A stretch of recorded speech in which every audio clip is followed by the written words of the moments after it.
Olivia, have you cleaned up the grass in the yard? I see it's overgrown, but there's no one to clean it up. It looks like a jungle out there. How can you stand living in such a mess? I haven't. Lately, morning sickness makes me feel tired and can't get out of bed, let alone clean the house. I'm sorry, but I'm not feeling well enough to do any gardening right now. I'm sick of your excuses. You make excuses for your laziness. You are the daughter-in-law, the wife, not the queen in this house. You can't even do something as simple as clearing the grass? Do you really know what it means to be a housewife? You have to take care of the house and make it look presentable. You can't just neglect your duties and expect someone else to do them for you.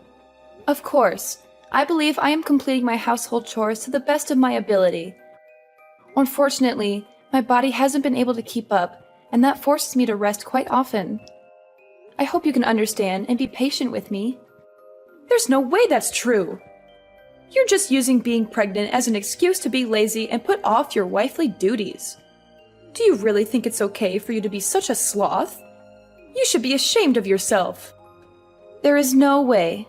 I believe that I am working as hard as I can and trying to do as much as possible. But sometimes, I just can't help feeling sick and weak. It's not like I want to be this way. It's just how my body reacts to being pregnant. I heard from Darius that you've been slacking in making him meals, and the quality of his food is also dropping. To think we allowed such a miserable specimen of a wife to marry into our family. We are this close to completely giving up on a lost cause such as you. It is true that I haven't been able to make meals the same way I had been able to before. It's just that my morning sickness and nausea act up more when I smell certain foods. Even with that, I make sure Darius gets a healthy meal 3 times a day. He also says he is grateful that I am trying so hard for him. He even said he would buy his lunches during this period to make things easier on me. He's just acting nice to you because he knows he married such a useless wife and knows he can get better food elsewhere. For the past month, all I hear from you is, "I'll try," or "I'm doing my best," and other excuses that seem thought up by a mentally challenged chimp. If the results are garbage, then it doesn't matter how hard you try. I'm sorry that I can't do things the way you want, but I am doing as much as my body will allow me at the moment. I promise to try harder to earn your respect.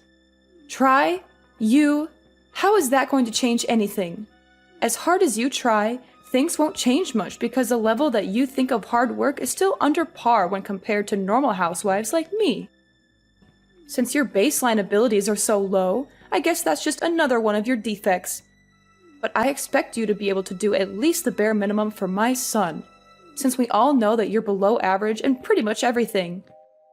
Don't you think you should be putting forth more effort to meet society's norms? I have no response to that. While that may be true, I'm sure I could do more if I was able to get more advice and support from you, my mother-in-law. You want my support? Why would I lend my support to someone who doesn't try hard themselves? If you want my support, you need to earn it. No way in hell will I help someone as lazy as you and only good at giving excuses. You probably tricked Darius into having a child with you, right? What do you mean? That makes no sense at all. You wanted to keep living the sweet, easy life of being a housewife. So you are using Darius to support your lazy lifestyle and guilt him into going easy on you by getting yourself pregnant. You're just taking advantage of Darius because he makes good money, aren't you? And by having a kid, it'll be harder to cut away a parasite like you. You are the most conniving, audacious woman I have ever met. It's not like that at all. I loved the job I had before we got married, and I was raised to be self-sufficient by my family. Darius knows how much that job meant to me, and even he was surprised when I quit it to follow him when he got transferred to the main office. We agreed that I would do work around the house until I found a new job, but then we found out I was pregnant, so that got put on hold. I fully intend to go back to work once our child is born and things settle down. A likely story. You say that now, but I know that you finally understand that lazing around the house and doing the bare minimum fits your millennial brain. You're just going to find some excuse to keep working as a housewife and live off Darius's hard work. It is so easy to see through the shallowness of your personality and your belief in your own entitlement. I know that women like you, who are a little pretty, use their charms to nab a guy better off than themselves so they can lead a life of luxury and do almost nothing in return. I can't stand the sight of your generation that has had everything handed to them on a silver platter, thinking that they can continue to get through life leeching off others. It may be true that my generation had it easier than those before it, but isn't that what all parents strive for? I too want to work hard so my children don't have to go through as many hardships. You say a lot to me about being a housewife, but aren't you one as well? Of course I am, but it's okay, because that's just the time we lived in. Nothing wrong with that. Men worked and women stayed at home keeping the place clean and making sure the men had a warm meal. You're waiting for them when they returned. Really? My parents both worked full-time, and so did the parents of almost all the people I grew up around. That just shows the difference between our white-collar world and your blue-collar existence. Nothing to be ashamed about. Well, if I had a daughter like you, I would be pretty embarrassed by how you turned out. I don't think that has anything to do with it. Stop changing the course of this conversation. Do you understand what it means to be a part of this family? Once you took our name, certain responsibilities also came along with it. With that being said, for the next family reunion next month, you don't expect to be treated differently just because you're pregnant, do you? There are going to be a lot of people there, so don't embarrass me by not doing your fair share of the work. I expect you to work doubly hard to show that you are a good fit for our family. I will help out as much as my body will allow me to. By then, my morning sickness should have abated for the most part. I hope you understand your position here. You are going to be allowed to visit your in-laws' house, so you had better show up prepared. You know what that means, right? Don't come empty-handed. Of course, we always bring a gift of gratitude when we visit. I always try to choose something that best suits the occasion that we meet under. And instead of the cheap crap you usually bring around, why don't you dig a little deeper and bring something that might actually make me happy? I try to choose something different every visit, but I just can't figure out what your preferences are. If you could please let me know what you would like to see us bring. Seriously? This is how your generation handles things. Are you so insensitive and bad-mannered that you have to ask such things? In my day, such questions were unthinkable. It pains me to see how uncultured people like you have become. Try thinking for yourself for once, and show that you can choose something that would make me happy. I understand. I will think about it and get Darius's opinion on what to get you guys. Hello, Olivia. Do you have a little time to talk? There's something that's been bothering me, and I wanted to clear it up with you. Hi, Dad. It's good to hear from you again. You're always busy with work. How's everything with you? Are you doing well? Pretty good. Well, are you free? I have something to ask you. It's kind of personal, so I hope you don't mind. Yeah, of course. What can I do for you? Recently, Nate has been in a really bad mood. Unstable, really. I'm not sure if it's because of menopause or some other reason, but all she does is complain constantly. I know it's rude of me to contact you directly about it, but she is always talking poorly of you, and it is worrying me mightily. She says things that don't make sense and don't match what I know about you. Thank you for coming to me directly with this. If there is something that I am doing wrong, I will fix it. Could you please let me know what she's unhappy about? Maybe there's some misunderstanding or miscommunication that we can clear up. Well, ever since Darius first introduced you to us, I have known you as a humble and hardworking individual. So I'm not swallowing everything my wife says as the gospel truth. So if anything I say is not true, I want you to let me know. Just hearing you say that makes me feel safer and happy. Thank you for trusting me. You're a good father-in-law and a good friend.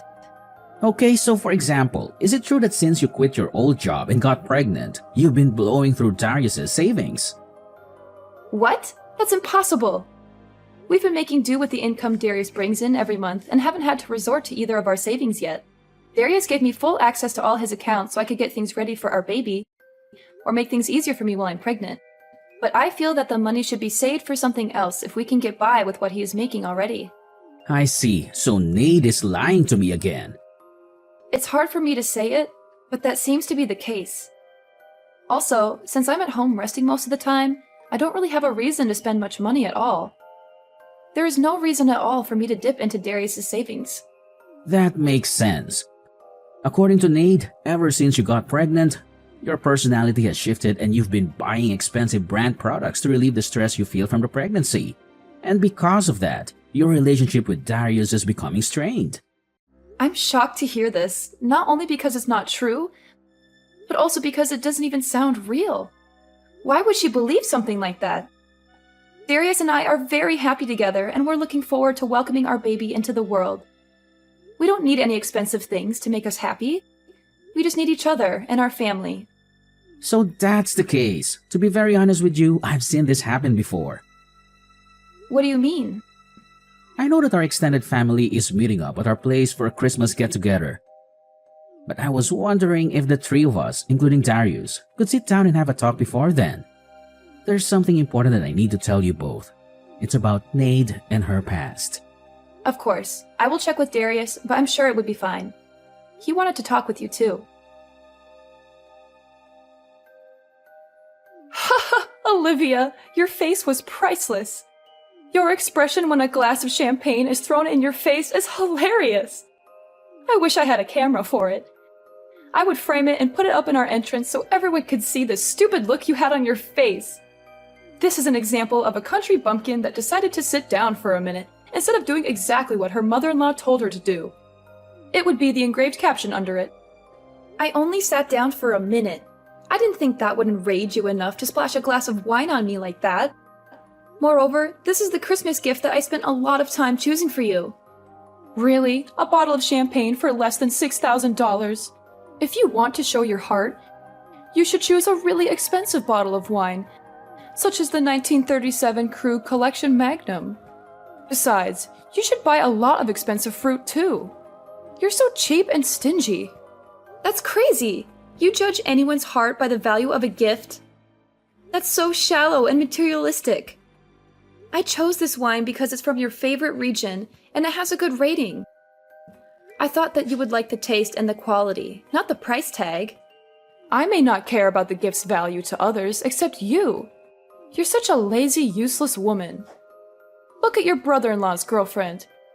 She's so cute, capable, and knows how to please.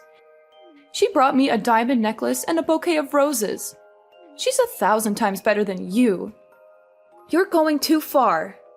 You watch your mouth. Did you really think you could take a break just because you're pregnant? How weak are you millennials anyway? It's in our house rules. Wives need to be eternally on their feet ready for work. As soon as you decide to marry my beautiful boy, you agreed to live by my rules. So I expect you to work regardless of your physical well-being. I was helping out the entire day without rest. Not even being allowed to rest for a minute is too harsh. This is supposed to be a family, not an Amazon warehouse. It was like this when I married into this family. So I expect you to follow the same rites of passage. It's even within my authority if I decide to knock you to the floor when you are in my way or moving too slow. Are you serious? You have to be kidding. That would put the child I carry in danger. Then it's your responsibility to protect them by not being lazy and working hard. It doesn't matter if you're pregnant. You just married into our family, so you need to sweat, blood, and tears to earn a place here. Next time I catch you resting even for a blink, you will find your ass on the curb so you can think about how useless you are being. Don't worry, I'm never coming back. Like you have a choice. When Darius wants to see me, you will have to tag along as well. Then I can give you a piece of my mind. Wrong. Neither Darius nor myself will ever breathe the same air as you ever again. Tonight was the last time you will ever lay eyes on either of us. Thank you for showing me how not to act as a mother-in-law when my children bring home their partners. What on earth are you talking about? Who do you think you are talking back to me like that? When you get back from changing your clothes, I am going to show you the true meaning of respecting your elders. Hurry up and change. How long does it take you? This is what I'm talking about when I say you are a slow dimwit. Darius has already sneaked me out of the house, and we are on our way home. Since you will never see me again, you no longer need to waste your anger on me. Please find something else to vent your frustration on. Maybe knitting, jogging, joining the army as a drill sergeant. Don't give me that nonsense. Once you marry into my family, you'll be expected to be obedient as an in-law. Once Darius read that you would kick me out of the house in this weather, he snapped. He said anyone who would put a mother and child in that much danger is worse than Stalin and a disgrace to humanity. That's how he put it, minus the swear words. Quit fooling around and get in here. As long as you do as you're told, nothing bad will happen to you. So quit mouthing off like those pundits on the TV. Everyone knows that expecting mothers should not be overworked or stressed out by chores. You know this better than most, don't you, Nade? What kind of weak snowflake talk is that? Quit acting like a victim and get back here. You are so blind by your own self-righteous ranting that you haven't looked around the room at all, have you? Where is everyone? You've just been projecting your own hypocritical standards onto me this whole time, haven't you? The lazy daughter-in-law that always shirked her duties was you, wasn't it? How dare you? How would you know anything? I heard everything from your husband. When you were pregnant with Darius, you used that as an excuse to completely stop doing housework. He said that he would come home to a filthy house with no food in the kitchen, but find you in your infamous reclining Buddha pose on the sofa, giggling and munching in front of the TV. Infamous? What's that mean? Yes, it's an inside joke amongst the whole family. You were probably in that pose on your sofa during most of our conversation, weren't you? How dare you? No, I wasn't. Your sister snapped a pic and sent it to me before she snuck out 15 minutes ago. And your brother showed me his collection of pictures he's taken of you over the past 20 years. On that couch, in that pose. I actually wet myself a little laughing, looking at them. I would like to blame it on the pressure the baby is putting on my bladder, but it probably would have happened regardless. Lies! Horrible lies! Back to the main point. When you were pregnant, you used that as a shield to avoid doing any chores, even when you felt fine. In fact, you always boasted that you never once experienced morning sickness to your friends after Darius was born. You went on shopping sprees with his credit cards, claiming that it was the only way to relieve the stress you felt from the pregnancy. Whenever someone confronted you about your behavior, you would go into hysterics and enter drama queen mode. I don't know what Ryan told you, but it's obvious that those are all lies. He's just trying to make me look bad. I even heard similar stories from his siblings, cousins, nieces, and nephews. With so many corroborating stories, it's difficult to believe your claims that they are all lies. They all said the same thing. That you were always rude, lazy, and selfish. That you never helped out with anything, and always expected to be treated like royalty. That you made everyone's life miserable with your constant demands and complaints. How could you? Why would you stick your nose so deep into our family's affairs? You're just an outsider who married into this family. You should be grateful that I even let you stay here and not cause any trouble.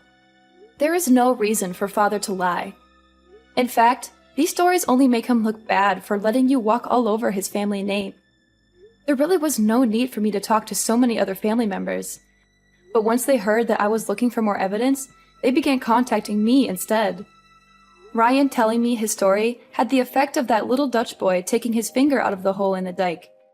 There's even a group chat full of family members trading stories about you named A Compendium of Caligula, Nade's Chronicles. You can credit that clever alliteration to Darius. This is the most humiliating thing I've ever heard. How dare they talk about me like that behind my back? They are all liars and traitors. Oh, it gets worse. Your brother made an internet forum of the same name and it blew up. A what? It's better if you stay clueless about that one. Trust me, you don't want to know what people are saying about you online. How could you do something so terrible to me after all I've done for you? Me? I just asked questions if my treatment at your hands was par for the course in this family, and obviously it wasn't. How dare you put me on the spot like this? So what if it's true? What are you going to do about it? I'm not going to do anything. The bear incident that you so enjoyed inducing seems to be the straw that broke the camel's back. Ryan has had enough and intends to cut you off completely. What do you mean? Where is he? He's in the passenger side next to Darius. Why did you take him with you? What are you going to do to him? Whoa, stop jumping to conclusions. We didn't take anyone. He wanted to come with us because he was sickened by what you did tonight. He was in tears and on his knees begging us for forgiveness, even though he did nothing wrong. Why does he have to apologize? You're the one who is being lazy. You were the one loafing around her entire life. Ryan? No way. Yes way. He decided to reply to that after reading it. Tell Ryan to stop coddling you and get back where he belongs. It seems that you are always the abnormal one. His parents disliked you from the beginning, but he stuck by you out of duty and the hope that you would become a better person. That's not true. They loved me like their own daughter. I was the best daughter-in-law they could have ever asked for. You'd never brought gifts. You entered their house without greeting them. You acted like you owned everything. You disappeared into the bathroom whenever it came time to clean up during family get-togethers. You talked down to everyone like it was your right because you married the eldest son. And the most hypocritical thing of all is that you used your pregnancy as a get-out-of-jail-free card to avoid helping out during the family's Christmas party. How did your ears not burst into flames of embarrassment, telling me to do all the things you refused to do? That's not exactly the way I remember things. Maybe it's possible something like that may or may not have occurred in such a way at one point in time, if viewed from a certain way in a specific context. You could have made a fortune as some politician's speechwriter. You, even bald-faced, lied to me that you were treated the same way you were treating me. Ryan's family was nothing but accommodating to your selfish outbursts and diva-like outlandish actions. Then you had the gall to force all your work onto your son's pregnant wife. You never lifted a finger to help with anything, but you always complained about everything. Well, I'm not young anymore, so it's only right that a younger person works harder than an older person. It's the natural order of things. You should respect your elders and do as they say. You are only 45. My mother and aunt are in their 50s, and they still work full-time jobs in addition to doing house chores. They never ask for anything in return, but they always give generously to others. They are the true examples of respectable elders, not you. I think I have arthritis and cataracts, so it's dangerous for me to work too much. I need to rest and take care of my health. Well, new excuses. I've heard enough. I am tired of your bullying. Darius and Ryan are done with your indolent and reckless behaviors. So before you can harm me or the life I carry within me, we will leave your life. Wait, what do you mean by that? Speak more clearly. Come back here and say that to my face, you coward. I already said that I will never share the same building with you again. Darius and Father won't allow me, and I don't want to. None of us want anything to do with you anymore. Ryan will return in time, but when he does, it will be to make sure you leave his house. What? Why do I have to leave my own house? He's done with your erratic, hypocritical outbursts. He said he was fine overlooking your behavior up until now because it only made him look bad and didn't directly hurt anyone. But once you threatened the happiness and health of his son's family, you had gone too far. Fine. So as long as I let you ignore doing housework around here, it'll be fine, right? That is the least of the issues you've perpetrated. Dumping drinks on a pregnant woman and kicking her out in the winter cold are actions of a psychopath that are unacceptable in any society. Ryan says you need to look back on your actions and live with the consequences. Okay, I get it. Tell him to stop blowing this out of proportion and come back here so we can talk things out amicably. He's reading these messages himself, and he says he has nothing more to say to you. He wants you out of our lives before you can hurt his grandchild. Fine, I apologize. Tell him to forgive me and come back home. Your narcissism really has no bounds, does it? You really don't see the double standards you set for yourself and other people, do you? What are you talking about? I treat people the way they deserve to be treated, and expect people to respect me the way I deserve to be respected. It's only fair. This is the self-centered behavior everyone is talking about. I have decided that in order to protect my child from your bad influence, he will never see the face of his future grandmother. Darius says that you will never see him again as well. He says that this is the wisest decision we can make to keep our new family safe from you. Your conceited, egomaniacal actions up until this day have led to this outcome. You've had an easy ride up until now, so it is high time that you learn how to work for your living. It turns out that Nade dropped to her knees and bawled for forgiveness from Ryan when he got back home a few weeks later. Unfortunately for her, he had had enough of her self-serving ways, so her apologies were dismissed. He evicted her from his house after living comfortably as a failure of a housewife, which forced her to find a humble job so she could afford a dingy apartment to live in. We can only hope that this experience can make her acknowledge her faults and give her a change of heart. I'm not expecting that, but who knows what the future holds. Maybe one day she will learn how to be a better person and a better mother. Or maybe she will never change and continue to be miserable and bitter.